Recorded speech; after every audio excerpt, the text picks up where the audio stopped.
Muy buenas noches, bienvenidos a un nuevo programa de Noche en la Ciudad. Ya estamos por el quinto programa de Noche en la Ciudad. Es una alegría, como cada lunes a esta hora, estar junto a ustedes. Hay varios que ya son frecuentes, digamos, ya son seguidores habituales de este programa. Muchas gracias. Ahí, por ejemplo, Andrés está saludando. Hola, profe, un saludo siempre presente. Exalumnos que hemos tenido, muy queridos, como Andrés, gracias por estar ahí. También Agustín, también se ha unido, gracias por estar. Bueno, Anita y Eliana también, muchas gracias por estar ahí. Profe, dice Eliana, gracias. Muchos han sido alumnos míos en el pasado, y bueno, hemos tenido un lindo vínculo también en la vida, en distintos espacios y ambientes. Y bueno, también, bueno, Virus Wood, Gabriel, que está siempre ahí. Bueno, ahí Agustín dice, no hay de qué, profe. Bueno, gracias por estar, gracias por compartir. Es es muy lindo, digamos, ver gente que por ahí le interesa lo que uno quiere compartir y lo que uno tiene en el corazón para compartir. Silvia, bienvenida Silvia también, gracias por estar. Juan Andrés también. Bueno, Silvia, colega muy querida, amiga, hermana, así que bueno, gracias por estar. Y Juan Andrés también, muchas gracias Juan Andrés por unirte, por estar ahí en varias oportunidades. Y bueno, gracias a todos. Como cada lunes a esta hora tenemos siempre este espacio, también Pichu que está entrando ahí. Bueno, gracias a todos los que se siguen añadiendo. Después vamos a dejar algún ratito para hacer algún saludo más, para responder alguna pregunta si tienen, si la puedo contestar. Y bueno, bien, como ustedes saben, este es un espacio, Noche en la Ciudad, en el cual reflexionamos semanalmente, por lo menos hasta ahora semanalmente, sobre arte, cultura, pensamiento, historias de vida y fe. Fe cristiana, en mi caso, que atraviesa un poco la forma de comprender y entender un montón de aspectos que analizamos y que vemos. Eso no quiere decir que estemos analizando solamente fenómenos que tengan que ver con el universo cristiano, sino que analizamos todo tipo de fenómenos vinculados al arte, a la cultura, al pensamiento y a distintas historias de vida. A veces historias de vida de personas conocidas y también pueden ser historias de vida de personas quizás no tan conocidas. Pero el tema de la fe también atraviesa de una o de otra manera estos fenómenos. Bueno, también Teresa se está añadiendo, gracias por estar ahí. Otra que está habitualmente por aquí, muchas gracias, Tere, por estar. ¿Cómo estás? Hola, profe, dice, bueno, bien, decíamos que este es el quinto programa de este ciclo que inauguramos hace unas semanas atrás. Estuvimos hablando de varios temas que en lo personal me interesan bastante y que dialogando con mucha gente son temas que a mucha gente le interesan, pero que a veces no hay espacios para hablar de ellos. Y bueno, por esa razón este espacio es bastante abierto en ese sentido respecto a los distintos temas que podemos hablar. Estuvimos hablando de cosas bastante variadas en las semanas anteriores. Por ejemplo, en el primer programa estuvimos analizando la canción que da título a este espacio, que es una canción que yo compuse y grabé hace unos años. Y bueno, analizamos un poquito esta canción, el porqué de la canción, Noche en la Ciudad, en el primer programa, el programa piloto. Después estuvimos hablando en el siguiente acerca de C.S. Lewis, el autor de las Crónicas de Narnia, que varias personas estaban interesadas en hablar un poco de él, y bueno, y dedicamos un programa a el porqué de la publicación de esa novela en ese momento en la trayectoria de Lewis. Bienvenida Natalia también, gracias Natalia por estar, bienvenida, gracias por estar ahí. Después estuvimos en el siguiente programa hablando un poco de lo que tiene que ver con la figura de George Lucas, el creador de la Guerra de las Galaxias, y por qué Lucas, o en qué se basó, mejor dicho, Lucas para hacer esa historia, ¿no? En el siguiente hablamos de un escritor de cuentos y novelas de ciencia ficción que es Ray Bradbury. Eso fue en el cuarto programa, el pasado lunes, y estuvimos hablando en ese programa de cómo en el cuento El peatón de Ray Bradbury se nos representaba la idea de un mundo del futuro que estaba ambientado en el año 2052, 2053, y eso había sido escrito en 1952-53, justamente 100 años antes, pero ahora nosotros ya estamos bastante cerca de esa etapa y bueno, cosas que se describen en ese cuento, nosotros las estamos viendo hoy en día en el mundo, cumpliendo muchas de estas cosas, y bueno, analizábamos. Si alguno quiere ver alguno de los programas anteriores, están todos allí en mi Instagram para que los puedan ver. En el día de hoy vamos a hablar de otro tema un poco diferente a los anteriores, pero justamente también bastante interesante. Bienvenidas también las personas que se siguen añadiendo. Caleb, Carolina, gracias por estar ahí. Bien, les decía, vamos a hablar de un tema un poco diferente, porque hoy decidí hablar de alguien que en lo que es mi vida personal me ha inspirado mucho, digamos, su influencia, su persona, a lo largo de los años. De hecho, tomé contacto con la historia de quienes vamos a hablar hoy, desde que era muy jovencito, ¿no? Mis padres me hablaron un poco de esta historia, me compraron el libro del cual vamos a hablar hoy, me lo regalaron cuando yo era muy, muy jovencito, no me acuerdo si era todavía niño, creo que sí, que todavía era un niño, pero un niño ya preadolescente, digamos. Y me acuerdo que me impactó tremendamente, que es este libro justamente que habíamos anunciado, La Cruz y el Puñal, escrito por David Wilkerson, con la colaboración también de Juan y Elizabeth Sherrill, que colaboraron con David Wilkerson en la escritura del libro. Y también vi la película, digamos, que se hizo mucho tiempo después. Bueno, no mucho tiempo después, unos años después, no tantos años en realidad, quizás una década después de que salió el libro. El libro es de 1963. Yo nací en el año 83, debo haberlo leído más o menos entre el 89 y 90 probablemente, si no recuerdo mal, más o menos 90, 91, debo haberlo leído por primera vez, y vi la película, como les digo, una película que se hizo justamente basado en este libro y que se llama De la misma manera, y que yo los estimulo a que, si no la vieron,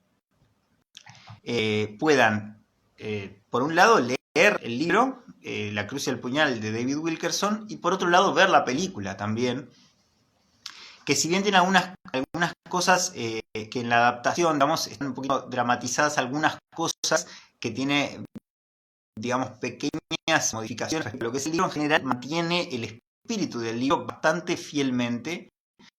Pero es interesante ver las dos cosas, ¿no? Es decir, por un lado leer el libro, por otro lado ver la película. Y también les recomiendo otro libro, que no vamos a hablar tanto de él hoy, pero quizás si hay interés podemos más adelante en otro programa hablar de otro libro que escribió otra de las personas que tiene esta historia, que es Nicky Cruz, y que escribió él mismo un libro contando su propia perspectiva de la misma historia, que el libro se llama Corre, Nicky, corre. Y después hay muchos otros libros que todos están atravesados, enlazados con esta historia original de La Cruz y el Puñal, porque son una serie de personas que vivieron esto y que cada uno después contó su propia historia respecto a lo que vivió en ese encuentro entre David Wilkerson, Nicky Cruz y lo que pasó después.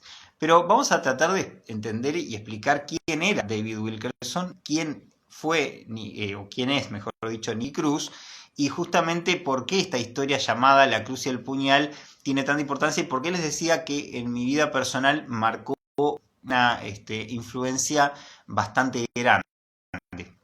David Wilkerson fue un predicador, un pastor evangélico que vivía en Phillipsburg, Pensilvania. Él nació el 19 de mayo de 1931 y falleció el 27 de abril de 2011.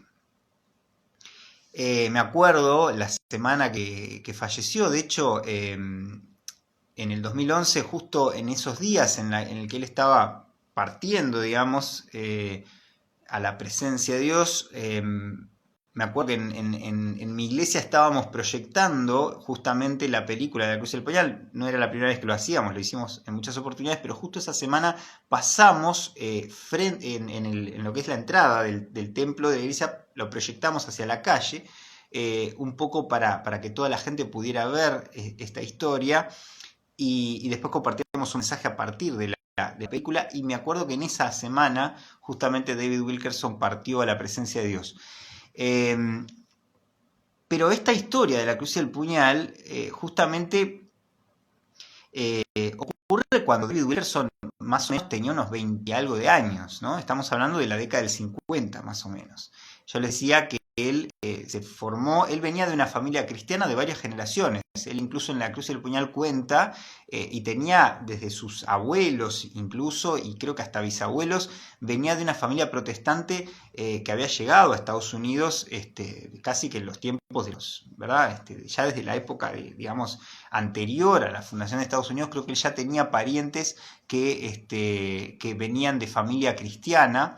Pero bueno, él se cría en el tema de la fe, pero justamente en un pueblito en Phillipsburg, Pensilvania, un pueblito donde no pasaba mucha cosa, un pueblito muy tranquilo, un pueblito con gente de bien, digamos, y con gente, digamos, trabajadora y gente de familia, gente muy tranquila, donde no pasaban grandes cosas, alejado de las grandes metrópolis, ¿no? Y él comienza en determinado momento a pastorear una iglesia, siente el llamado de Dios de dedicarse al pastorado, como le pasó a varios en su familia. Y él, digamos, termina en esa época, ya a los 20 y pico de años, pastoreando una pequeña iglesia de unas 50 personas más o menos en Phillipsburg, Pensilvania. Y cuando está en ese proceso, le ocurre algo que es como comienza el libro, La Cruz y el Puñal, que sería hoy en día, si lo llevamos a qué género pertenece este libro, podríamos decir que es un libro que está a medio camino entre el género testimonial y el género autobiográfico, o el subgénero de una narrativa autobiográfica, podríamos decir. Está a medio camino, pero es un libro testimonial autobiográfico. Se puede leer, si uno quiere, como una especie de novela autobiográfica, pero es más allá que una novela, en el sentido de que todo lo que allí cuenta es testimonio de lo que vivió David Wilkerson en esos años. Y entonces decía que en ese momento en el que está ahí como pastor de esta iglesia, un día él comienza así el libro. Me gustaría leer con ustedes el comienzo nada más del libro, porque es muy interesante lo que dice, ¿no? Dice, él le dedica este libro a Gwen, su esposa, y dice al comienzo, en el capítulo 1, dice: toda esta extraña aventura comenzó tarde una noche, mientras sentado en mi despacho leía la revista Life y volví una página. A primera vista no parecía que hubiera nada en la página que me interesara. Figuraba un dibujo a tinta de un proceso que se realizaba en la ciudad de Nueva York, a unos 560 kilómetros de distancia. No había estado jamás en Nueva York, ni había deseado ir allí nunca, excepto quizá para ver la Estatua de la Libertad. Comencé a dar vuelta a la hoja, pero al hacerlo, mi atención se concentró en la mirada de uno de los personajes del dibujo. Era un muchacho, uno de los 7 muchachos procesados por asesinato. El artista había captado una mirada tal de estupor, de odio y desesperación en su rostro, que abrí la revista cuán ancha era para observar con más detenimiento, y al hacerlo solté el llanto. ¿Qué me pasa?, me dije en voz alta, enjugándome impacientemente una lágrima. Luego miré con más atención el dibujo. Los muchachos eran todos jovencitos. Eran miembros de una pandilla llamada Los Dragones. A los dibujos de los muchachos les seguía la historia de cómo habían ido al parque Highbridge en la ciudad de Nueva York, donde habían atacado brutalmente y muerto a Michael Farmer, un joven de 15 años de edad que sufría de polio. Armados de cuchillos, los 7 muchachos habían asestado a la víctima 7 puñaladas en la espalda para luego golpearlo en la cabeza con cinturones de cuero reforzados. y se fueron limpiándose las manos ensangrentadas en el pelo, diciendo: le dimos una buena paliza. La historia me dio asco, me revolvió el estómago. En nuestro pueblecito ubicado en las montañas, tales cosas eran misericordiosamente increíbles. Es por eso que quedé pasmado ante el pensamiento que nació de repente en mi cerebro, un pensamiento maduro como si procediera de alguna otra parte. Ve a la ciudad de Nueva York y ayuda a esos muchachos. Hasta ahí voy a leer. Esa fue, digamos, fue como, digamos, la frase o el enunciado que David Wilkerson sintió en su mente en ese momento. Ve a la ciudad de Nueva York y ayuda a esos muchachos. Y es una cosa bastante curiosa, ¿no? O sea, una persona de 20 y pico de años que pastorea una pequeña iglesia en Pensilvania, en un pueblo de Pensilvania, en Phillipsburg, donde nunca vivió nada extraño, nada fuera de lo normal, donde está lejos de las grandes ciudades en esos años, y de golpe veo una revista, la revista Life es como si dijéramos la revista Times, una revista bastante importante, era en ese momento en Estados Unidos, y se contaban distintas cosas, y ahí se ve este juicio, ¿no?, de este grupo de pandilleros que habían asesinado brutalmente a este muchacho en un parque, y ahí él siente esa voz que le dice: ve a la ciudad de Nueva York y ayuda a esos muchachos. Y uno dice: ¿cómo va a ayudar a unos muchachos que son unos asesinos? Que son unas personas violentas que lo único que están haciendo es destruir lo que queda de la sociedad, ¿no? Y eso fue lo que David Wilkerson sintió en su mente, contado en estos primeros párrafos del libro. Y esto es lo que lo va a llevar a lo que es la historia de su vida, que fue que decidió emprender ese viaje, porque esta idea no lo dejaba en paz, digamos. Era recurrente este pensamiento posteriormente. Él estaba casado con su esposa Gwen y esperaban un hijo, y sin embargo, a pesar de todo eso, decide ir a la ciudad de Nueva York, que no conocía nada de allí. Le plantea a la iglesia de él esta idea, ¿no? Él sentía como que tenía que ir a hablarles del amor de Dios a esas personas que estaban por ser condenadas, digamos, y entonces, digamos que él pide apoyo a su iglesia y la iglesia le da una pequeña colaboración que le da como para ir y volver, desde Phillipsburg hasta Nueva York, y no tiene ni siquiera dónde quedarse, ¿no? Y se va, termina yendo con un colaborador que va con él, y llegando a Nueva York, trata de averiguar dónde va a ser el juicio de la noticia que él acaba de leer, un poco de tiempo antes, y entonces va y logra averiguar y se mete. Vieron que en Estados Unidos en esos juicios uno puede, digamos, ser espectador muchas veces, o por lo menos en ese tiempo. Es muy común esto, ustedes lo pueden ver en muchas películas norteamericanas, donde es común que la gente pueda asistir y ver los juicios, ¿no? Entonces él entra al juicio, se sienta y comienza a ver que llaman a los pandilleros que le había visto en la revista y que los van a condenar, ¿no? Y él siente como que tiene que hacer algo para poder hablar con esos muchachos. Y entonces no sabe qué hacer porque van a dar sentencia, y entonces se para y va ahí caminando y se acerca al juez y le intenta pedir al juez que lo deje hablar con ellos, ¿no? Y entonces en ese momento, obviamente todo lo que es la seguridad del juicio y demás lo agarran, se lo llevan para afuera, a ver quién es este hombre, ¿no? Porque nadie lo conocía, nadie sabía qué estaba haciendo, y ante esa salida tan extraña que tuvo, lo empiezan a interrogar, ¿no? Y viene la prensa y lo empiezan a interrogar, y entonces le están preguntando qué está haciendo ahí. Y entonces les dice que él vino a tratar de hablar con esos muchachos y le preguntan para qué, ¿no? Y entonces dice: bueno, yo quisiera ayudarlos. Y entonces le preguntan qué tiene en la mano, y él tiene una Biblia en la mano. Entonces le dice: a ver, levante eso. Entonces él levanta la Biblia, y al levantar la Biblia le sacan fotos. Y bueno, él queda como un loco, digamos, y al otro día sale en la prensa la historia de este hombre, como diciendo un predicador loco, digamos, que se metió en un juicio, supuestamente para tratar de ayudar a estos muchachos, y bueno, y entonces sale, y él se siente un fracasado, digamos, siente que está loco, digamos, que ha hecho algo que le parece irracional, ¿no? Y entonces dice, no me queda otra que volver. ¿Con qué cara voy a volver a mi iglesia a decirles que vine a hablar con estos muchachos? No tuve chance, hice papelón en el juicio. Y entonces, bueno, él se dedica a tratar de pensar en cómo volver, pero tiene una noche ahí para pasar, no le da para volver, y entonces decide, eh, digamos, acá hay una cuestión que entre entre el libro y lo que es la versión en película, ustedes pueden encontrar algunas variantes, porque la versión en película se adaptó un poquito y hay algunas cosas que están cambiadas. Por ejemplo, el colaborador que estaba con él no aparece en ese momento, pero él creo que tuvo que hacer más de un viaje, y ahí es donde en este momento el colaborador no está, si no recuerdo mal ahora.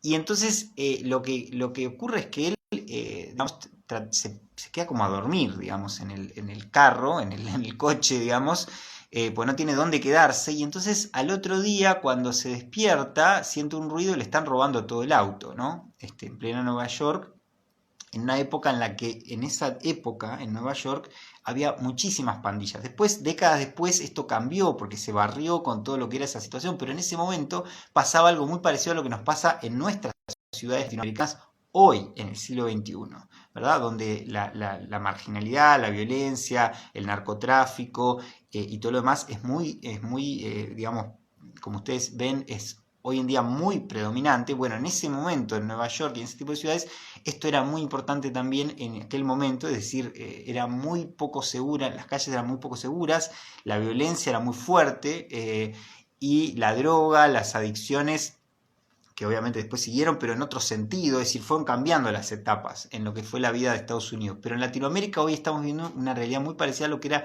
en ese momento en ese tipo de ciudades, ¿no? Y por eso me parece interesante recordar esta historia y traerla a colación hoy, por lo que nos deja como inspiración y enseñanza. Entonces, eh, cuando él siente que le están como robando el auto, sale, le estaban sacando las chapas, las cosas, ¿no? Y entonces él sale y como que lo amenazan con una navaja, y ahí cuando lo miran se dan cuenta de que es el mismo que había salido en la prensa y que ellos entendían que era el que había tratado de defender a los otros pandilleros, ¿no? Y entonces él, digamos, eh, los, cuando lo ven y lo reconocen, le dicen, vos sos el que trataste, digamos, de ayudar a la otra pandilla, le dice, Chocala, vos sos de los nuestros. Y le dice, bueno, yo traté sí, me metí tratando de ver si podía hablar con ellos. Y bueno, y ahí entonces se produce un contacto entre David Wilkerson y estos jóvenes que están allí, pandilleros, todos ellos, que se dedicaban básicamente a robar y demás. Y entonces comienzan a hablar y él les empieza a hablar del amor de Dios. Bueno, a ellos mucho no les interesa el tema en ese momento, pero ven que hay algo distinto en él. Hay una anécdota muy interesante que ocurre con uno de ellos. Uno le dice, a ti te es fácil hablar de Dios, dice, porque te sobra el dinero, ¿no? Y entonces él se saca le dice, mira los zapatos tan lindos que tenés, dice. Y entonces él se saca los zapatos y se los deja, ¿no? Y entonces le dice, no, no los quiero. Le dice, no, pero es un regalo, tenelos, dice. Y ahí queda como agradecido el chico, y él se pasa, ustedes si miran la película van a ver que está muy bien representado esto, y él queda como medio descalzo durante varias horas mientras comienza a conocer varias pandillas que estos jóvenes le empiezan a presentar, ¿no? Y entonces la historia yo no se la voy a contar porque la idea es que después puedan conseguir el libro y leerlo, y si no, por lo menos que vean la película la pueden mirar en YouTube, está completa, ponen La Cruz y el Puñal, película completa, y ahí la van a poder ver sin ningún problema. De hecho, la imagen que aparecía en la promoción para este programa, que ustedes veían un puente, aludiendo un poco a la noche en la ciudad, pero a la vez hay un puente, ese puente, ¿verdad? En Nueva York, en todo lo que son los barrios bajos de Nueva York, ¿no? Brooklyn, y demás, y otros, y justamente aparece una palabra que dice una palabra del productor, ¿no? Y dice, así comienza la película, y dice algo muy interesante, ¿no? Dice, si la historia que van ustedes a ver fuera producto de la imaginación de un escritor, podrían calificarla de inverosímil. pero los hechos de la misma sucedieron realmente en las calles, callejones y suburbios de Nueva York, donde fueron filmados a la sombra de este puente. Así comienza la versión cinematográfica de este libro de David Wilkerson, y es interesante porque con mi hermana, por ejemplo, muchas veces que hemos visto esta película en más de una oportunidad, muchísimas veces, una cosa que nos llamaba la atención, no es que nos llamaba la atención, pero siempre decíamos, ¿no? Hay cosas que ahí aparecen que si uno no supiera que realmente fueron verdaderas, más allá de la dramatización de la película en sí, pero cuando uno lee el libro es peor el libro, que es... El libro sí es, digamos, la versión fiel de la historia propia de David Wilkerson. Si uno no supiera que realmente fue verdadero todo lo que allí se cuenta, uno pensaría que es inverosímil, porque hay cosas que realmente parecen inverosímiles. Pero como todos sabemos, la realidad supera a la ficción y muchas veces las cosas más inverosímiles son las verdaderas, ¿no? Entonces, es interesante explorar justamente en lo que fue esta historia y por qué fue importante. Bueno, voy a hacer una pequeña pausa para saludar a otros que van entrando. Noelia, gracias por unirse y estar. También a Maloa, muchas gracias. Bueno, hemos conocido también la historia de Nippur, el papá de Maloa, que tiene una historia bastante parecida a muchas cosas que se ven en esta historia. Y quizás en alguna oportunidad tengamos la oportunidad de invitarlo también a este programa, quizás. Para que nos cuente parte de su historia, porque aquí en Uruguay muchas veces pasan cosas similares a lo que uno puede leer en esta historia, y a veces la gente no conoce estas historias, ¿no? Así que un saludo para Maloa, para Nippur, para toda la familia, que siempre son de inspiración, ¿no? Sus historias también para todo esto, ¿no? También bienvenido Moisés y... Bueno, Caro dice increíble, gracias Caro por el comentario. Anita, lo leí muy bueno, muy bien. También Elizabeth que entró ahí, muy bien, gracias por estar. Bueno, seguimos entonces. Yo les decía que justamente después de que, bueno, este hombre David Wilkerson se anima a ir y encuentra todo este grupo de chicos que no los esperaba. Fíjense que él quería hablar con esa pandilla y nunca pudo hablar con los jóvenes de esa pandilla.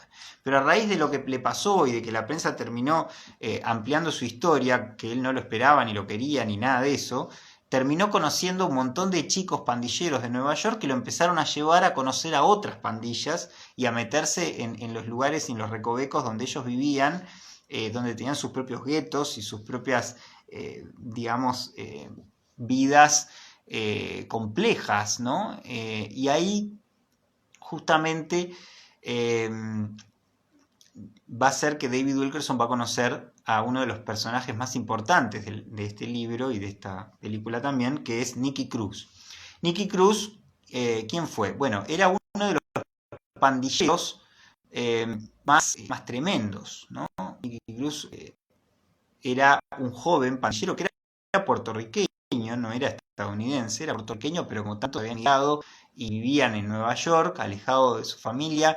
Su madre había tenido mucho contacto con prácticas ocultistas, lo habían casi que bautizado en una especie de culto, digamos, ocultista, digamos, como que lo habían consagrado cuando había nacido a una especie en una especie de ritual, digamos, a fuerzas demoníacas, típico de muchos cultos latinos, digamos, que en ese momento predominaban en varios países, entre ellos Puerto Rico, por ejemplo, ¿no? Y entonces él tenía como una especie de sentimiento de temor, de que se sentía una especie de hijo del diablo, ¿no?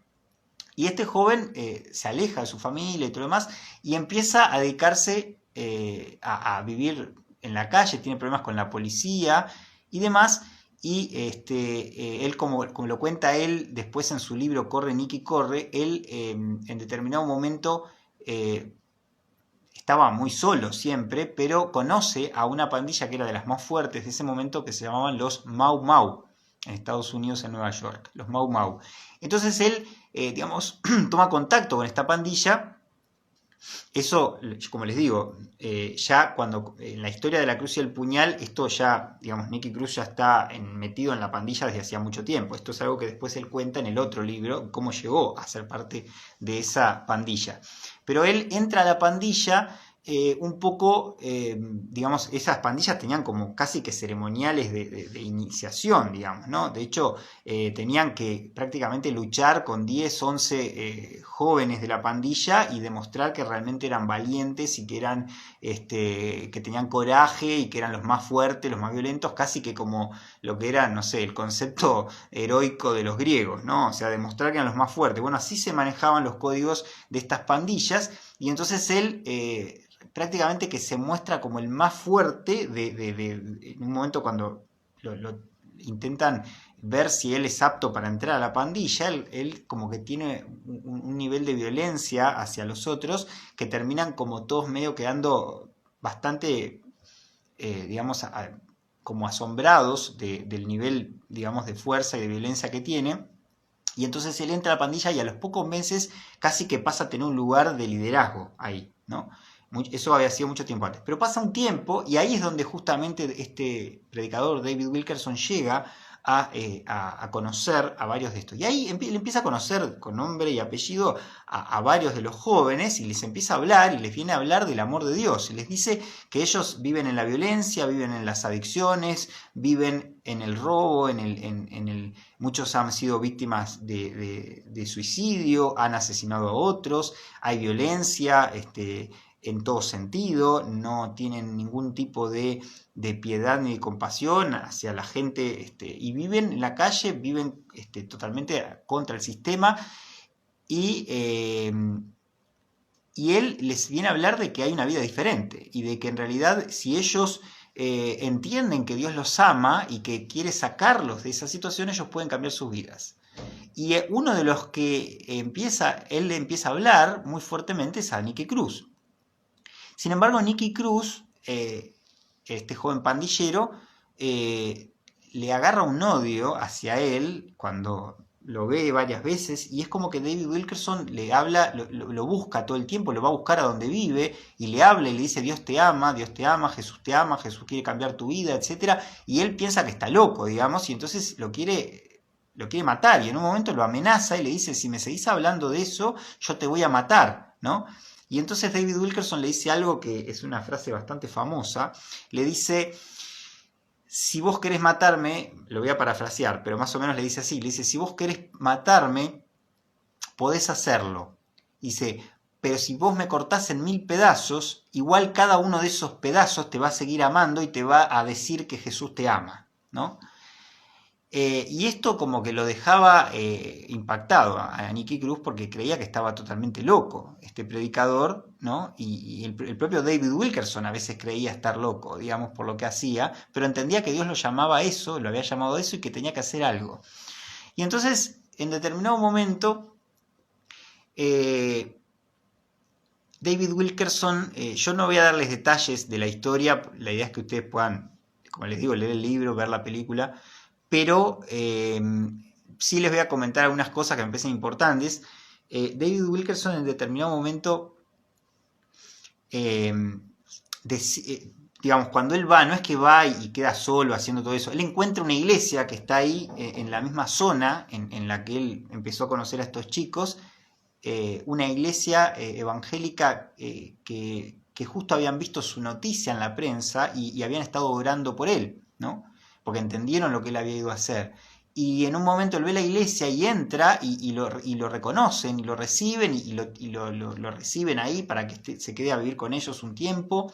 Y bueno, y él empieza como a conocer gente y entonces empiezan a pensar en la posibilidad de organizar. Ellos hacía años que estaban tratando de llegarles y era una iglesia muy pequeñita ahí en pleno Nueva York, con un nivel tremendo como dije, de adicciones, de violencia, de robos, de narcotráfico, de todo, y ellos sentían que estaban con un tenedor, digamos, luchando contra el mundo, y cuando ven a este hombre que viene con tanta pasión y tanta fe, sienten que de alguna manera Dios también contestó sus oraciones de tanto tiempo, ¿no? Y entonces lo empiezan a apoyar y ellos organizan un evento en un teatro allí en la zona, una especie de campaña, digamos, para tratar de predicarles el Evangelio de Cristo a estos jóvenes pandilleros, ¿no? Y bueno, y en determinado momento ocurre que estando ahí, como digo, no voy a entrar en detalles, pero en determinado momento en una de esas instancias, pues fueron varias, Nicky Cruz, el pandillero que asistió y que no lo esperaba, en determinado momento siente que Dios le toca el corazón y que le dice, digamos, le muestra que puede cambiar de vida y que si lo acepta en su vida, si reconoce a Jesús como su Señor y su Salvador, puede cambiar su corazón, puede limpiar su corazón, todo lo que ha hecho antes puede quedar atrás y cambiar radicalmente su vida. Y Nicky Cruz termina tomando una decisión por Cristo y cambia su vida y se hacen amigos, digamos, con David Wilkerson y digamos que fue tan tremendo lo que pasó que después Nicky Cruz terminó convirtiéndose en un predicador también, siguiendo los pasos de David Wilkerson. De hecho, aquí en Uruguay Nicky Cruz estuvo haciendo algunas campañas hace ya como 40 años más o menos. Mis padres, por ejemplo, estuvieron en ese momento, en la década del 70, estuvo por aquí. Mi padre, de hecho, lo conoció a Nicky Cruz en un congreso internacional de líderes cristianos. Tiene un cuadro, digamos, que tiene con él, en la casa de mis padres. Digamos, me acuerdo yo de chico siempre verlo, ¿no? Me contaba las anécdotas de haber compartido, ¿no? Ese momento. Y David Wilkerson, bueno, también estuvo acá varias veces en Uruguay. Yo también asistí, por ejemplo, a un evento una vez con David Wilkerson, ya bastante mayor, ya dedicado a otras cosas. Pero a raíz de esto, David Wilkerson funda lo que fue la iglesia en la que estuvo pastoreando hasta el fin de su vida, en la ciudad de Nueva York, en Times Square, que fue una iglesia pensada para esto, para gente de ese ambiente, para gente de las calles, para gente que no tenía otra salida, gente que se sentía totalmente marginada y abandonada por la sociedad, por los gobiernos, por la política, por todo, ¿no? Y entonces David Wilkerson, de aquella pequeña iglesia de 50 personas en Phillipsburg, en Pensilvania, pasó a una iglesia de miles de personas en Nueva York que salían de todo este entorno, y él hasta el día que murió siguió predicando este mensaje de arrepentimiento. Y David Wilkerson fundó, a raíz de esto, con Nicky Cruz y con otros, una organización que se llama en inglés Teen Challenge, que significa desafío juvenil. De hecho, acá en Uruguay tiene su filial, ¿no? Desafío Juvenil, tienen unos centros de rehabilitación y se expandió por todo el mundo, ¿no? Y de hecho, yo tengo un primo en Italia, es primo de mi madre, digamos, que se llama Gianfranco Giuni, que estuvo hace unos años aquí en Uruguay con una organización que también yo integro y que hemos hecho una serie de actividades con él en el año 2009, si no recuerdo mal. Hicimos toda una gira con él de prevención de adicciones, porque justamente esta organización Desafío Juvenil se centró en lo que fue la rehabilitación de adicciones y también la prevención. Y Gianfranco, nuestro primo, es el director en Italia de esta organización y se ha dedicado digamos, desde hace ya varias décadas a trabajar para esta organización y a hacer prevención de adicciones y otras cosas. Él es sociólogo y demás, y con esta organización que les digo aquí en Uruguay, Ministerios Juveniles Cristianos, organizamos en conjunto con Desafío Juvenil en Uruguay y con la visita de Gianfranco una serie de charlas, ya les digo, entre el año 2009 y 2010 hicimos toda una especie de gira por todo el país con esto, yendo a radios, a instituciones, a iglesias, a programas, para compartir un poco una serie de cursos y de charlas sobre prevención de adicciones, que era uno de los problemas que tenían estas pandillas en ese momento, y que a raíz de esto que David Wilkerson hizo con Nicky Cruz, crearon este centro de rehabilitación en el que pasaron cientos de miles de jóvenes que abandonaron las adicciones, por ejemplo, a la heroína, ¿no? A la heroína, que era una de las drogas más tremendas y que en ese momento la medicina planteaba, los médicos, los psiquiatras planteaban que era imposible básicamente abandonar la heroína, y ellos probaron que de alguna manera se podía salir de la heroína con una ayuda espiritual, ¿verdad? Es decir, con el hecho de realmente tener un cambio espiritual y abandonar toda situación de la posibilidad de seguir expuesto digamos, al ambiente de esto, alejado y buscando todo un proceso espiritual, se podía abandonar la heroína. Y muchos de ellos, de hecho si ustedes ven la película van a ver que aparece la historia de una chica que justamente abandona la heroína y también otras drogas, ¿no? Pero era una de las más tremendas y que sigue siendo, ¿no? Hoy en día nosotros tenemos el caso de la pasta base, que prácticamente es una de las peores drogas que en este momento nos afectan, pero también hay muchos casos de personas que gracias a Dios han abandonado la pasta base, también gracias a cambios espirituales, ¿no? Y por eso es muy importante entender que justamente esta historia de David Wilkerson y de Nicky Cruz nos estimulan a pensar que se puede cambiar y que realmente cuando Jesús motiva el cambio de vida de una persona es mucho lo que puede ocurrir, ¿no? Pero quizás uno piense, bueno, yo no tengo nada que cambiar o digamos, yo no soy parte de eso.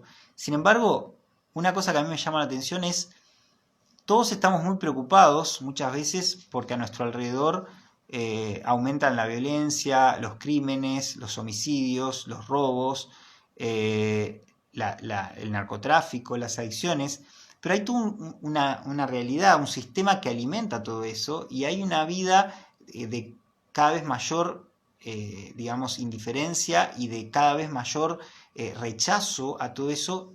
¿Y por qué ocurre esto? Porque hemos abandonado de alguna manera lo que importa en la vida, ¿no? Y hemos abandonado lo único que puede cambiar nuestro corazón, entiendo yo, que es justamente la posibilidad, y acá te quiero dar mi opinión, obviamente vos podés compartirla o no compartirla, yo te doy mi perspectiva nada más. Yo entiendo que si no cambiamos nuestro corazón, como le pasó a Nicky Cruz, a David Wilkerson, y como me pasó a mí en otro sentido, en nuestra vida va a seguir siendo una vida de indiferencia, de egoísmo, de pensar en nuestras propias cosas, de pensar que, bueno, que si el sistema revienta, va a reventar, pero yo hago la mía, ¿no? Y de hecho pasó esto en Europa, y una cosa que hablábamos con mi primo Gianfranco es esto, ¿no? Es decir, una de las cosas que en Latinoamérica todavía pasa, pero no ha pasado ya más en muchos países de Europa, es tener confianza en la posibilidad de la rehabilitación. Hay países en Europa, por ejemplo, que ya no creen desde hace varios años que haya que invertir dinero en ayudar a personas a rehabilitarse. Y uno tiene, por ejemplo, los casos emblemáticos como lo que ocurre en Holanda, ¿no? Donde hay barrios que están totalmente cerrados y ahí el Estado pone dinero para que las personas adictas a las drogas fuertes puedan quedar, digamos, ahí adentro y el Estado mismo les suministra casa y demás y les da las drogas para que ellos consuman y se mueran más rápido porque eso es para ellos más barato que invertir dinero o apoyar a organizaciones que por ahí se dediquen a la rehabilitación y a tratar de ayudar a personas que están pasando por esa situación. Nosotros en Latinoamérica no hemos todavía llegado a ese nivel, digamos, de tirar la toalla, digamos, pero me hace pensar en cuál es nuestra actitud. Nuestra actitud es simplemente, bueno, el que se droga y se está muriendo, que se muera y punto, y lo encerramos y que se quede ahí y se muera, o vamos a tratar de pensar en otra cosa. Y bueno, los que conocemos a Jesús, de alguna manera entendemos que el cambio es posible. El cambio es posible y es un cambio desde el corazón, desde adentro hacia afuera, ¿no? Pero lo más interesante es que aunque no haya más adicciones y aunque no haya más violencia, en el corazón humano va a seguir habiendo maldad. Entonces vos capaz que pensás que vos nunca hiciste nada de eso, pero en tu corazón sigue habiendo maldad, ¿no? Ninguno de nosotros es bueno al 100%. Ninguno de nosotros realmente merece que le vaya bien en la vida. ¿Por qué? ¿Por qué nos tiene que ir bien a unos y a otros no? ¿Por qué? Y bueno, de alguna manera todos los seres humanos somos iguales en ese sentido. Todos en algún punto hacemos cosas en mayor o en menor medida equivocadas. La pregunta es, ¿nuestro corazón va a seguir en esa dirección diciendo está todo bien lo que hago o vamos a tomar una postura de arrepentimiento? Y yo te quiero decir que aunque vos no seas alguien igual o capaz que sí a lo que le pasó a Cruz, por ejemplo, también hay algo en tu caso que tiene que cambiar y algo en mi corazón que tiene que cambiar. Y yo, gracias a Dios, entiendo que la gracia de Dios me ha transformado, ¿no? Y en esa transformación me dice todos los días que yo tengo que seguir corrigiendo mi vida. Y tengo que seguir corrigiendo mi corazón, mi mente, porque sigo haciendo cosas que por ahí muchas veces digo, no llegué a la meta y me equivoco. Y ahí es donde Jesús me dice todos los días, yo estoy ahí para acompañarte, yo te di libertad, te corté esa esclavitud que tenías y ahora tenés que tomar decisiones para cambiar en todo. Yo quisiera terminar nada más, habría mucho más para contar de esto, pero después, repito, busquen el libro, lo pueden encontrar, Si tienen dudas dónde conseguirlo, les puedo pasar. También en YouTube busquen la película, la van a encontrar enseguida. Mírenla, analícenla, y si tienen dudas, preguntas, consúltenme. Pero quisiera terminar simplemente diciéndote que hoy hablamos apenas una introducción a esto. Quizás en otro programa podamos profundizar en alguna parte más de esta historia, o en otros componentes, o en otros elementos, pero yo quisiera desafiarte a que vos pienses que nunca las personas que creyeron estar bien delante de Dios lograron avanzar. Siempre los que se sintieron que estaban en el peor lugar, en lo más hondo y profundo, fueron los que pudieron transformar su vida. Y me acuerdo algo que está en el Evangelio de Lucas, capítulo 15, y te invito a que lo leas después en tu Biblia. Hay ahí 3 parábolas que Jesús contó, y la última de estas es la parábola del hijo pródigo, ¿no? Y hay algo interesante, porque este hijo malgastó todo lo que su padre le dio, y lo malgastó en todo lo peor que pudo, y después, cuando ya no tenía ni para comer, se acercó a su padre a buscar que lo perdonara y que lo ayudara, y su padre lo perdonó y lo recibió en sus brazos. Pero sin embargo, su hermano mayor, que había estado en la casa del padre siempre, se ofendió y no quería entrar cuando vio que estaban haciendo fiesta para recibir al que había vuelto. Y si bien Jesús contó esto en su momento dirigido a los fariseos, que eran los religiosos del momento, que no querían que las personas con quienes Jesús, digamos, convivía y veía y ayudaba, ¿no? Las prostitutas, los cobradores de impuestos, los endemoniados, los leprosos, todas las personas que eran rechazadas en ese momento, Jesús se acercaba y les cambiaba la vida a cada uno de ellos. Y los religiosos, que se suponía en ese momento que tenían que dar el ejemplo, en realidad eran los que más alejados estaban del discurso de Jesús. Y Jesús cuenta esta parábola y alude un poco a que los fariseos están cumpliendo la misma función que el hijo mayor, que está ofendido porque el hijo menor vuelve. Pero ¿sabes qué? A mí me hacía pensar que ese hijo mayor podemos ser cualquiera de nosotros. Puedo ser yo, puede ser vos.